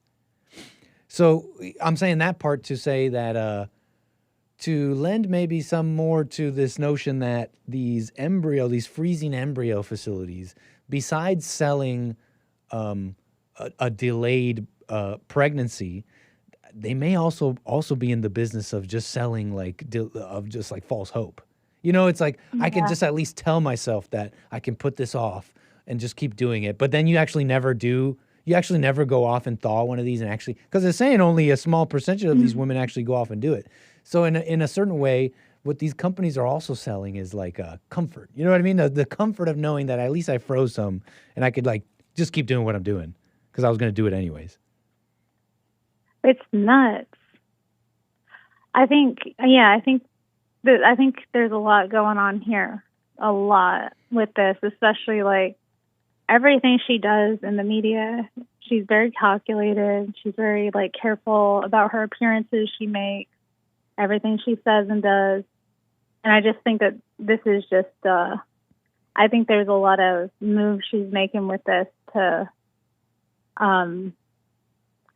I think just there's just so many angles that she's trying to appeal to. But I'm just also thinking rationally about it because if she is wanting to run for president in 2028, let's say, right? Mm-hmm.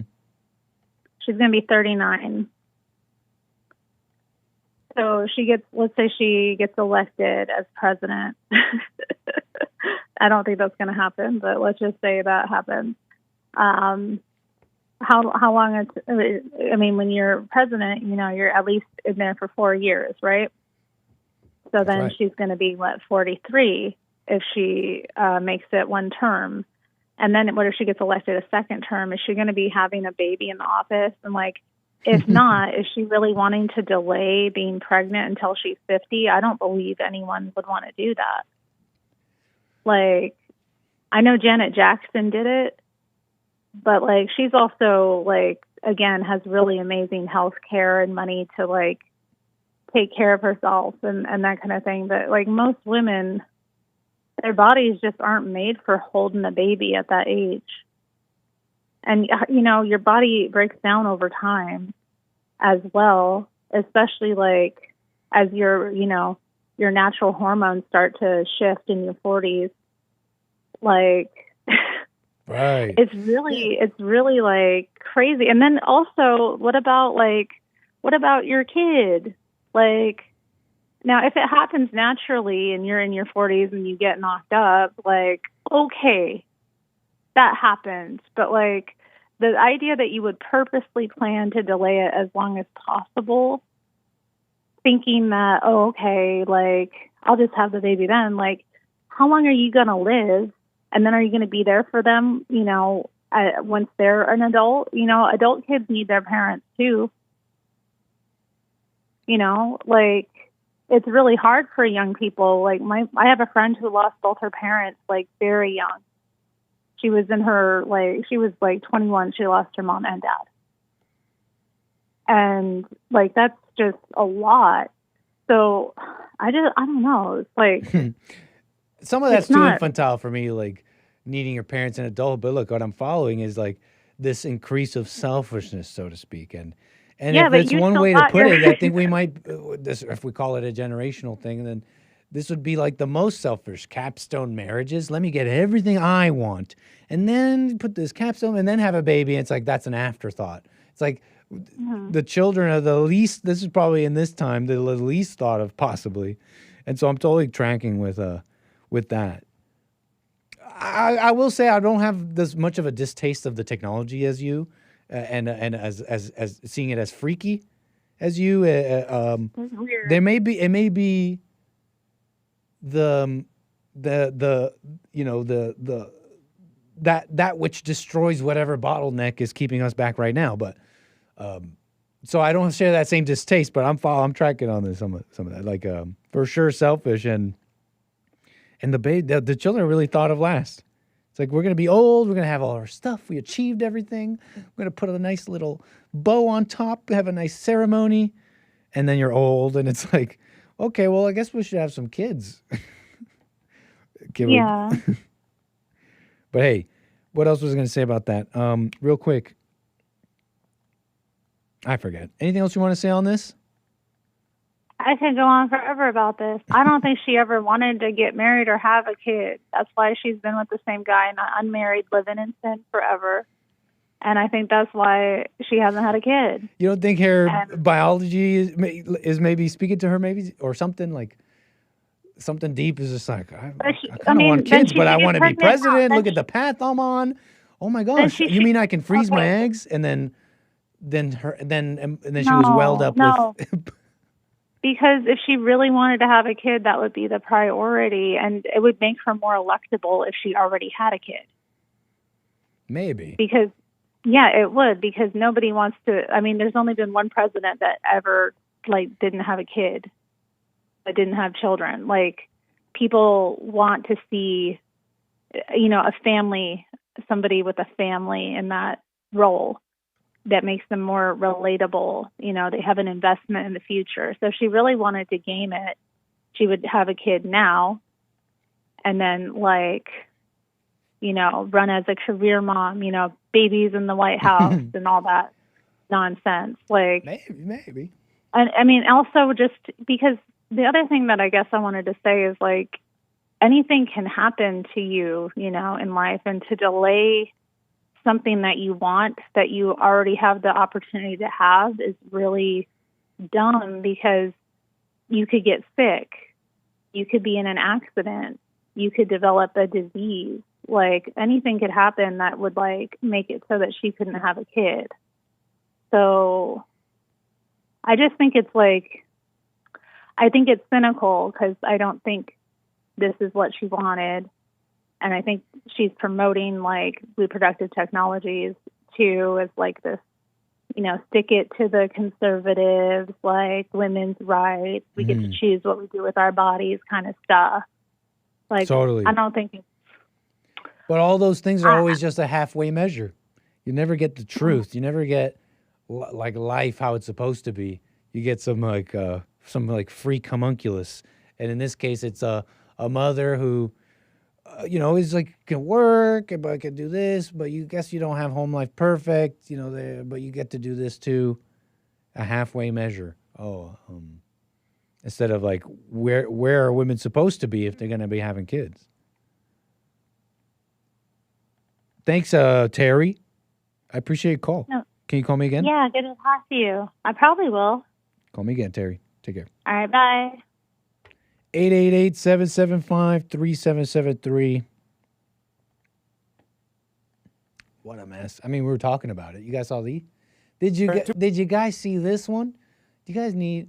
It's you can't really answer such a thing.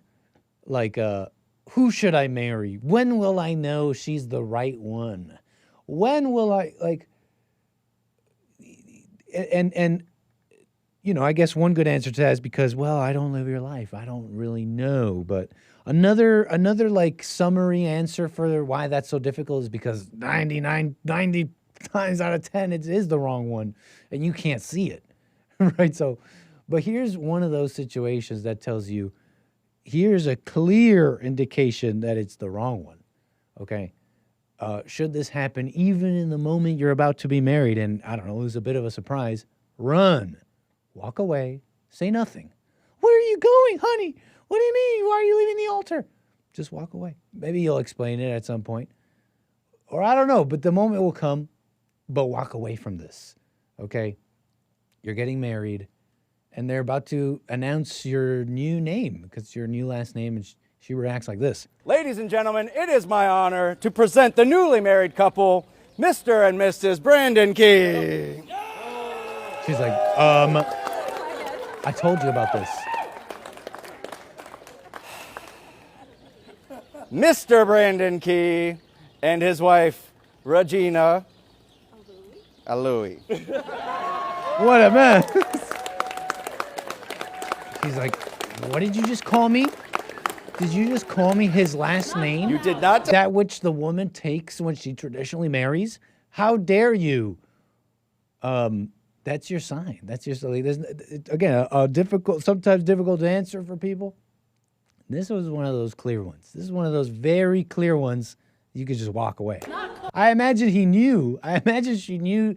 I have to imagine he somewhat knew that she wanted to do this. So he's not this guy. You did the groom. I don't think it's this guy, but I think this is the groom. He's definitely like out of his what's it called? Like he's just so far gone that he needs more help.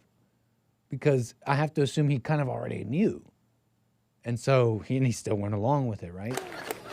You did not tell me that. I thought you knew. You didn't tell me that. That's the priest, I think, or whoever did that announcement, not the husband. I'm pretty sure. Ladies and gentlemen. That guy, because it sounded like the same guy, right? So some assumptions, but yeah, this is your sign to not do this. This is not going to work, okay? It's not going to work. She's telling you right away, I don't want to obey. I don't want to be married, actually. I just want this to be, I don't know, a capstone on our life, an adornment. I just want this to be a decoration, a status symbol. But a marriage, like the definition of that, long gone, sure. I'm not really one here telling you be traditionally married. Because it's kind of it's an old thing. It's like, what are you trying to convince people for, Nick? Don't you get it? Have you seen the air? It's like, I know. I'm not trying to convince you. I'm just saying that's why it's not going to work. The facts remain, even if the culture has changed, and it's just like, what are you talking about? Marriage, like a biblical marriage? Have you seen the year? It's like, I know. That doesn't change the fact that it's not going to work. The facts remain. God still, right? Reality is still in place. So, you could go off and do like a modern thing and be like, yeah, we'll call it marriage, but really I'm just going to like do what you say, and I'm just like a work pig and an ATM or, however these modern things go. But if you're this guy thinking, I'm going to have a wife, I have someone that loves me, I have someone that'll obey and like support this home we're building, stop pretending, okay? That's not what you're getting. She's telling you right away. Look at her react to having your last name. So that's one of those clear ones for you, okay? A very basic one, if you were ever wondering, on taking the last name. Okay, we're kind of talking about it, huh? Funny video. Maybe not so funny for some. And this was supposed to segue into some cool stories. Well, let's get to these calls. 888-775-3773. Let's get to Michael out of Canada. I appreciate your call, Michael. You're on the air. What's up, man? How you doing, sir? Happy Men's History Month. I've been saying that. Oh, thank you. To yourself. Bonjour. Yeah, thank you. Yeah, what I was gonna say, yeah. Can you tell me what you was saying to this man you was on the call with, talking about all these founding fathers? Yeah. I was speaking with Chuck earlier, I think from New Jersey. And we were speaking about a number of things. And to summarize, if I may attempt to summarize kind of what discussion we were having, essentially, to summarize, essentially, I had expressed. How do I put this? I'm trying to be brief. I'm just trying to be brief. I had expressed I guess it starts with an expression of negativity in these foreigners and foreign religions being elected in America, right? Yeah. And Chuck calls in, and he's saying, it's less specific than that, but we end up getting into the discussion about, well, the founding fathers, essentially, they didn't see this country as a Christian country. They saw it as a religiously free country, that it's not about being Christian, even though many of them were, but that they saw that this country could be filled with all sorts of different people, Muslim or otherwise, as long as they followed the correct beliefs, followed the Constitution, and followed those things. Is that your belief? That's not my belief. Oh, all right. Phew. I personally think, here's the thing. The conversation, here's the thing. Here's the truth, in my opinion. This was hotly debated. This was hotly debated even in the beginnings of America. So some of the people today that say America was, that the founding fathers meant for it to be pretty religiously free and not just Christian, they kind of have a point in that the founding fathers hotly debated this. I don't know what they concluded. I don't have it all. I'll tell you the truth. I don't have it all. I don't know what they concluded, or even if they concluded. Maybe that debate raged on and it continues on even today. Look at the conversations I'm having, right? So I honestly don't know. But he was trying to say that the people being elected today are that there should be basically no problem because those founding fathers had no problem with it. And so I switched the conversation a little bit. And maybe you'll tell me, Michael, maybe you know what the founding fathers really meant. I don't know. I personally don't know. I'll tell you some. But I'll tell you this. Tell you some. Chuck, the argument turned into, well, why do we even have to debate such a thing? Why don't we just look at what those Muslims and otherwise are saying? Even if they are Muslim, they say they hate the Constitution, they hate America, they hate white people. It's like, I bet you the founding fathers would have a problem with that, don't you think? So that's pretty much the conversation we had. Yeah, they would have. And to be clear, these people at that time, most of them were Christian, and there was no question about who is not Christian because everybody was Christian. You know what I'm saying? Mm-hmm, mm-hmm. So if they're talking about religious freedom, maybe they were talking about Mormonism or these people, the other kind of Christianity. I don't think they were talking about Muslim or Hindus or, I don't even think that they were thinking that most white people, that America would have other kind of people that were not white, The first rules for immigration in the United States, they were talking about white Christian males from Europe, So I don't even think they were talking about something else than white people. So, and, you said that the Muslim sucks, which I agree, pretty much. But yeah, don't those you candidates think that being these elected, people, sure. Yeah, but don't you think that these people, when we're talking about the founding fathers, will be, would have the same attitude when it comes to Jews with Muslims? Because if you want it or not, the Jewish religion is like an whole another thing than the Christian religion, you know what I'm saying? So if we go on this logic, if they don't want to see Muslim here, they don't want to see neither Jewish people. You know what I'm saying? And I know what you're saying, but I know what you're saying. And these people are the same that they make sure that they're all white. No, we don't assume nothing. These are the people that make sure that all white cities become a diversity place. So every time you go somewhere, there's someone in Spanish speaking with his family and their 1,000 children. You know what I'm saying? So there's nothing white anymore because of these people. And you can say that the Muslims suck, but you need to have the same energy when it comes to the Jews. You know what I'm saying? Look at the place where Henry Ford is from. Now is a flipping Arabic No, I know city. that. No, I know that. I'm not with diversity. And Henry Ford happened to have wrote a book about the usury of these so-called Jewish people.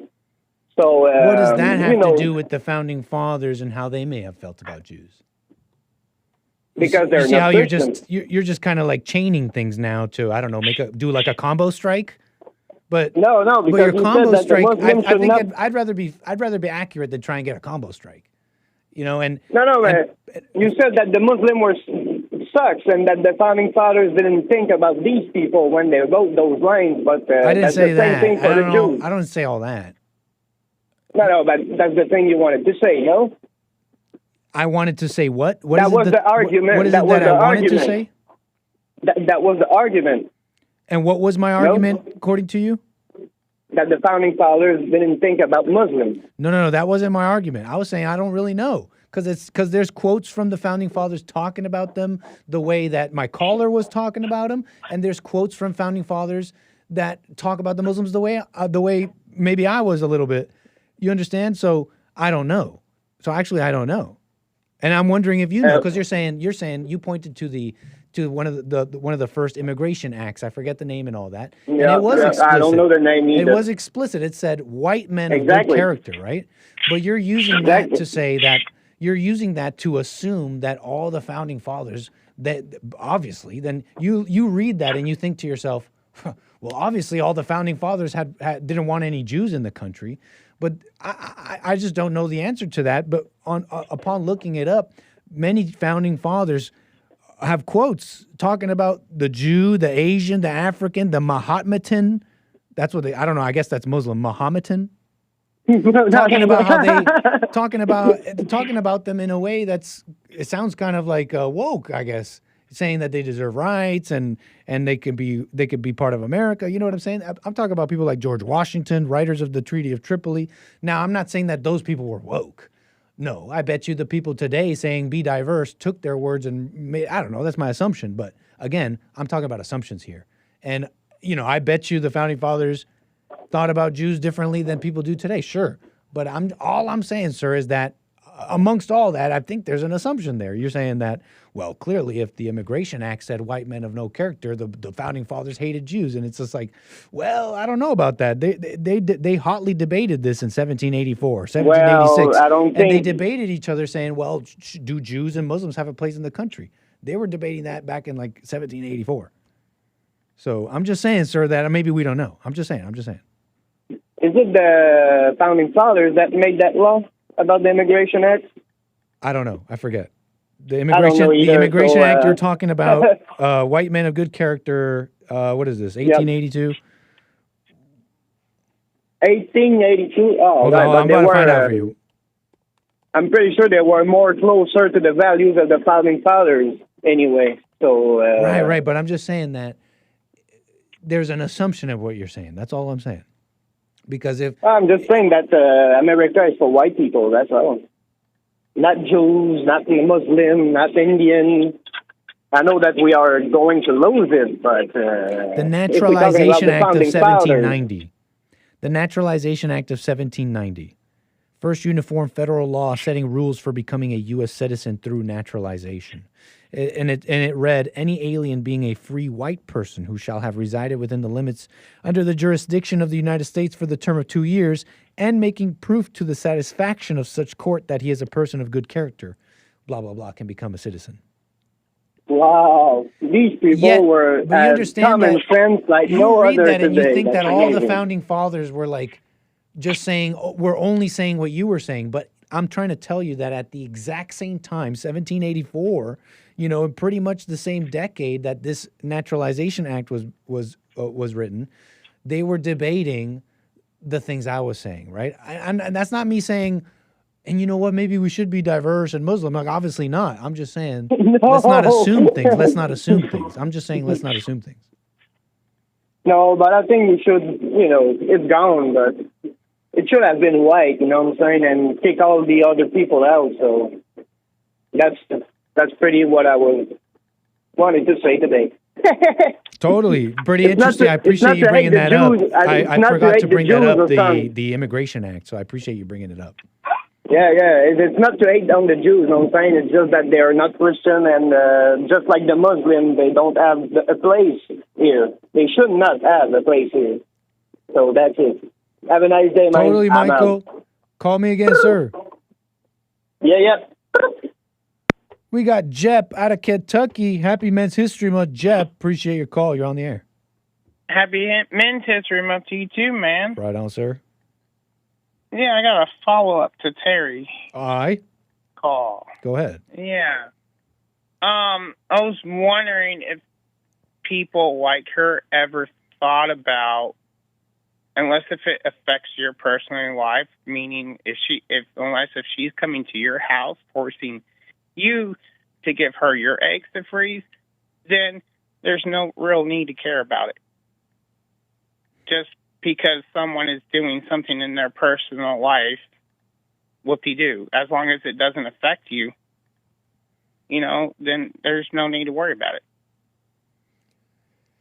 Yeah, normally a fine mindset. Personally, it's how I try to operate. It's like the abortion thing, like, or men and women's sports. It's like they want this, so let them have it. Let them destroy themselves. Yeah, just exactly. But Terry kind of said that. She was just like, I may be being a woman. It's like feeling something about it. She was just calling me about it. Okay. Yeah. She's not making a big old activist stand about it. But she did say it's like, okay, maybe this is a feeling. But go ahead. You're on it. I think you're on it. I mean, the point still stands. What's that? What is that your business? Don't let me take your thunder. Go ahead. Yeah. I'm 40 years old, and for the last, I would say, ever since I was 10, I mean, that's how I've always viewed it. Like, who cares? Fair enough. I mean, at the end of the day, yeah, sure, I have my own opinions. I may not agree with things, but here's what I remind myself at the end of the day. People are going to do whatever they want, no matter what. Yeah, man. That is actually so true. And it's why that's why you shouldn't take sides. Yeah. And let people destroy themselves and just kind of watch and learn about yourself, Exactly. All right. Thank you, man. For sure, Jep. Appreciate your call, man. Call me again. Be safe. 888-775-3773. It's like he's seeing the boomers and Gen Z debate about whose life was worse and who deserves more and who ruined the country, or the abortion debate or the religious debate, or just they'll tell you fence sitter, it's cowardice, or you don't care or something. But it's so nice up here on the fence. You're like watching them all, and you realize you guys don't know what you're talking about. Now sometimes, and it depends on the issue, or it depends on the topic maybe. Sometimes there are people who do know, and they're confident. They're like, no, this is what's up, and fine. But up here on the fence, I'm looking at the vast majority of people. They're like, you don't really know. You don't really know. You're looking around, looking at the crowd. You're like, yeah. I think this is the good side. Yeah. I think this is the right side. Okay. So yeah. What else? The religious debate, the abortion thing. Didn't where is it? I had that somewhere. Something's going on in the country, right, with abortion. Abortion, was it Michigan? Some governor allowed abortion to birth. Abortion up to birth. Right up till birth. Massachusetts. Democratic Governor Maura Healey signed sweeping Massachusetts bill allowing abortions up to birth. And I'm wondering, is that like a first in the country? Is that happening anywhere else? Was that happening and this stopped it and this brought it back? I forget. But that's the headline. Right, of course, you see the Christians and the conservatives come out, hey, and they maybe want to picket signs and go and save the babies. I'm like, they want to destroy themselves. Let them. They want to kill and destroy their soul, destroy themselves, right? when you blame in life, you die. You're like, that's not my fault. I got pregnant. It's not my fault that now I got a responsibility. I should be allowed to put the capstone on my life and have everything I want. How dare you, men? That's death. That's death. So let them kill themselves. Imagine fighting all that. But I got Rick out of Hampton, Virginia. Rick, I appreciate your call, sir. You're on the air. You? How you doing, sir? Doing pretty good. For Tuesday, man, it's flying. Time's flying. We only got 4 more months left in this year. I'm losing you, Rick. I'm hoping this fixes itself. Can you hear me now, Nick? There you go. How you doing, Rick? You're saying 4 months? Yeah, what are you talking I'm about fine. And you? Yeah, we got 4 months left in this year, man. This year is flying, man. And happy Men's History Month to all the great men out there. Back at you, sir. Well, how the gas prices doing in L.A., man? The gas prices are dropping over here. I was thinking that, too. I was driving somewhere nearby, and I saw, just a few cents over 5, which, I mean, if you wanted to be pessimistic, it's just well, that's still expensive. But I was looking at, I'm like, well, I mean, the gas prices are going down. I mean, they're going down, and there was a limit to them, so it wasn't a catastrophe. What can I say? Hey, wow! Because I always wonder what makes the cost of living in California so high. Is it the taxes, or is it that California has a large population? Well, actually, I don't think I know the. I don't think I know the answer with absolute certainty. I just have an idea.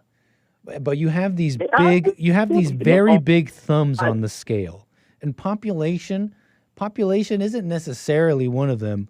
It's supply. Okay, can you supply the population? But another big thumb on the scale, you can't ignore the other 3 big thumbs on the scale, pushing everything down, making everything heavier.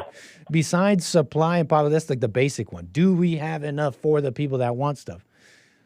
There's 2 or 3 really big heavy thumbs on the scale. 1, subsidization. You're literally having fractions of every single one of your paychecks are literally going to people that refuse to work for themselves, fend for themselves, feed themselves. They refuse to do it. You have fractions of this paycheck literally going to them. You have rent prices being literally artificially kept down. So what does that happen? Other people's rents go up. I mean, it's. I can't tell you with certainty exactly why, but that's kind of my idea and impression about it.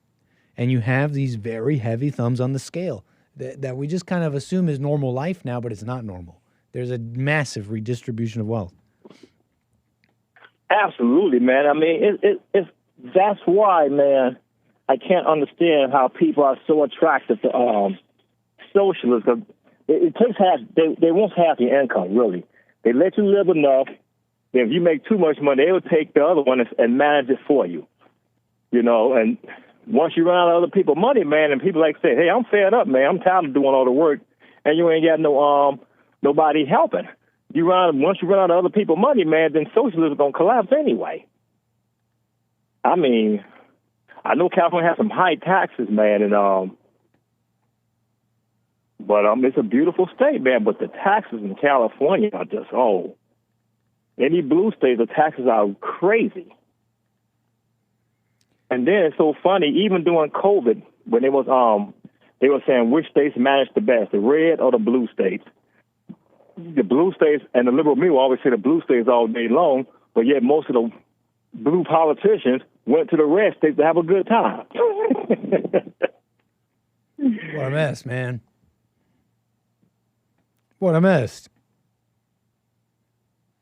Governance, I mean, you'd think, I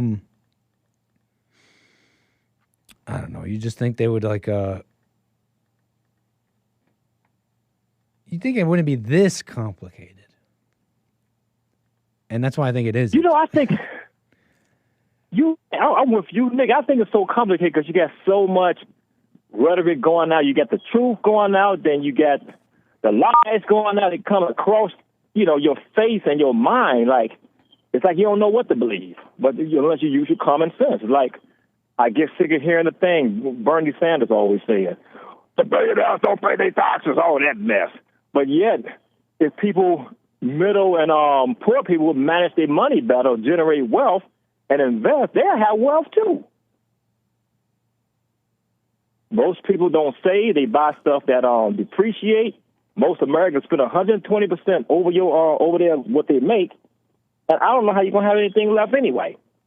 You can sit there and give everybody equal amounts of money. Everybody, you make everybody a millionaire in this country. And I can just about guarantee you a year, 6 months to a year, those who don't know how to handle finances will be poor again. That's true. Yeah, that's true. There's some of these financial audit shows. They're pretty funny. And I get that they may like cherry pick a little bit. But every single person who can't afford to live, so to speak, they go through with a fine-tooth comb through their finances, and they find that they're screwing up their own lives. They're buying things they don't have the money for, and it's insane. I like how my church teaches it. With your income, 10 go to God, 10 goes to your savings, and you live off the rest. Americans don't save nothing, man. We spend 120% over our income, man. Einstein can't get nothing. Have you heard any of this? Have you heard any of this? This like arguing between Generation Z and Boomers over, and mostly on the conservative side over, the state of the country and how like accessible, how easy or otherwise it is for young people to succeed today. Have you heard any of this arguments and conversation? Well, I'll tell you what, with this generation today, I don't think they know finance. I think the public school pushes, in my opinion, they pushes reliance on the government as soon as they come out of high school. They're assembly lines that make kids liberals. It's the public school system. They come out, then they get in all this college debt, haven't saved a dime, and then now they begging, now they want their student loans to magically disappear.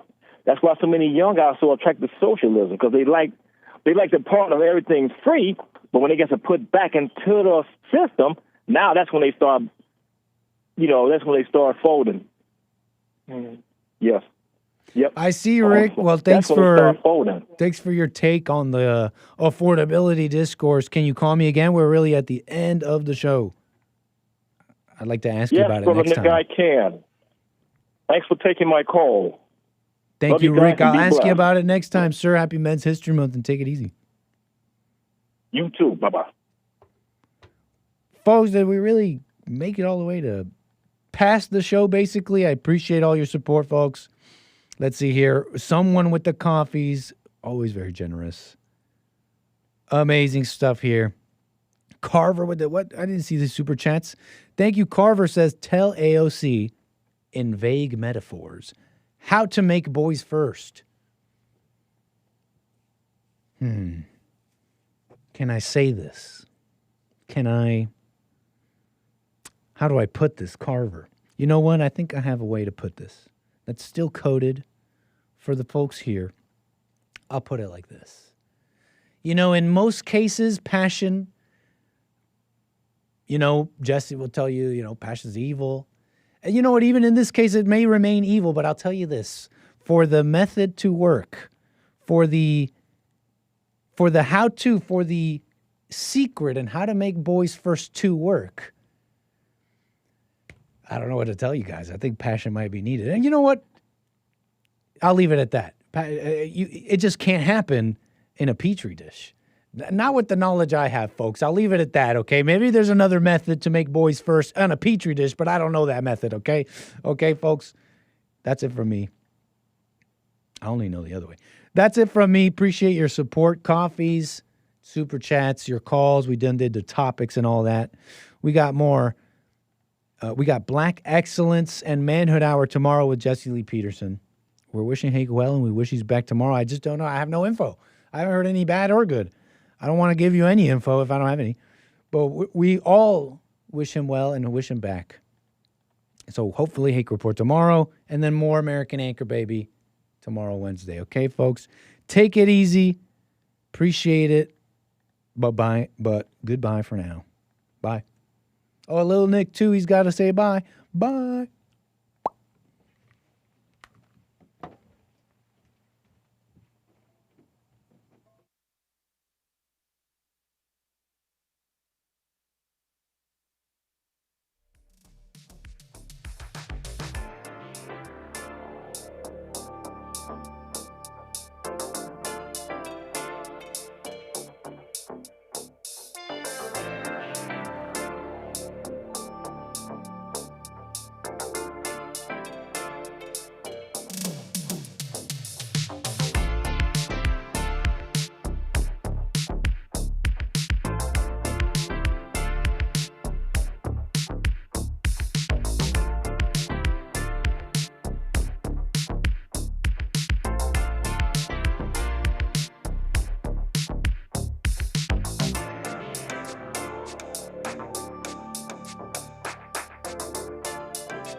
The views, information, thoughts, and opinions expressed during this show are the individual's own and do not represent the views, thoughts, and opinions of the JLP Network or Bond. Their appearance on the program does not imply an endorsement of them or any entity they represent. The material and information presented here is for general information purposes only. The JLP Network and Bond name and all forms and abbreviations are the property of its owner, and its use does not imply endorsement of or opposition to any specific organization, product, or service.